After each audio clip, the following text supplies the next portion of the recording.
Hi, my topic is about boosting motivation to study for online tertiary education. Students typically feel unmotivated when they lack interest in the subject, when they believe the learning does not contribute to personal development, or when they feel overwhelmed by the difficulty and quantity of tasks at hand. Thankfully, extrinsic motivators can help. Factors such as social support from peers work to bring motivation levels up. With the outbreak of COVID-19, tertiary education has shifted online. During this period, students reported difficulty maintaining motivation to complete schoolwork when learning from home. What's worse, such arrangements are here to stay, and the future of tertiary education is projected to be a hybrid of online and in person classes. As such, chances for organic social interactions will decrease, and this is a bad sign. Research has shown that social interactions in school have a positive effect on students' motivation levels. Did you know motivation is contagious? Imagine this. It is 2 a.m. and you are working on an assignment. You yawn and feel the fatigue creeping up on you. You feel like calling it a day. You look up and see your friend sitting opposite you, eyes fixated on the laptop, nowhere ready to give up. In an instant, you unconsciously catch your friend's determination to press on and mimic such behavior, and you end up deciding to study for a little longer. This is known as motivation contagion. Such behavioral mimicry often occurs on an unconscious level. Translating theory into design practice, how might we recreate such involuntary catching of behaviors when students are not interacting in the same space? One example I came across is the Forest app. It is a productivity timer that allows users to set screen time aside to do work. A tree is planted every time a work session is completed. If users try to leave the app before the timer is up, the tree dies. This app comes with a social feature where you can do work together with your friends, and if anyone leaves the app during this period, everyone's tree dies. Thus, it creates some sort of social pressure and motivates users to follow through with the set timer. It is also common for students to video conference friends while doing work or watch YouTube study with me live streams.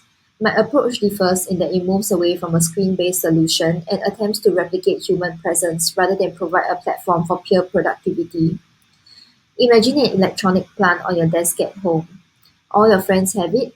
It switches on automatically when the motion sensor picks up the movement. Each leaf on the plant represents one of your friends, and they bend according to each person's level of focus. Your friend, Alvin, is studying from home at the moment.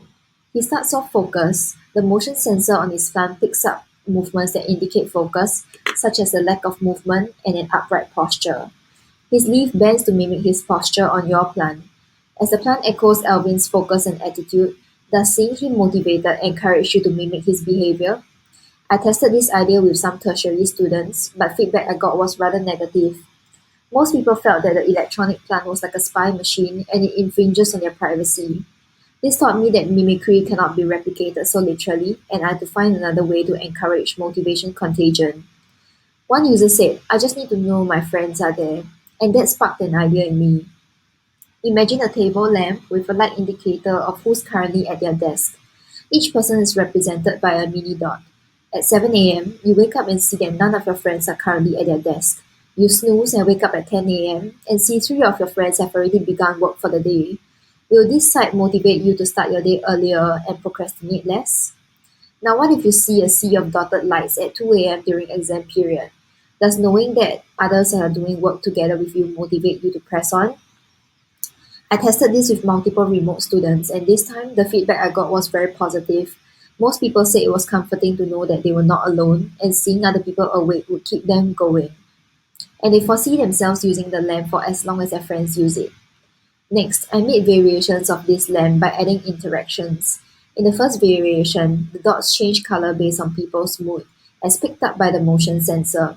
Red dots would mean your friends are stressed, green dots would mean they are neutral. The intention was to nudge users to encourage one another in times of hardship. However, most people said the color change would be distracting and it was infringing on their privacy. If they needed someone to confide in, they would much rather approach their friends directly than to let everyone know how they are feeling. This taught me that while emotional support is important and can be lacking with reduced in person lessons, people might not want to make their emotional needs known to others, even to close friends, as it might be too personal.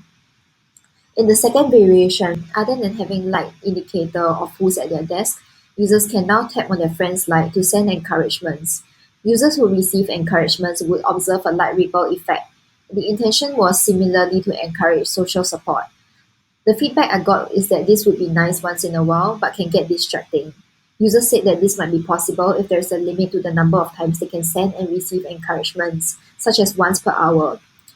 Overall, it turns out that most people saw these added interactions in the LAMP idea as too much. In fact, they preferred the original LAMP idea where all you could see was people, whether they were present at their desk or not. It provided a good balance of social presence and privacy. Following this, I will continue to explore other ways of representing human presence for peer motivation. Thank you.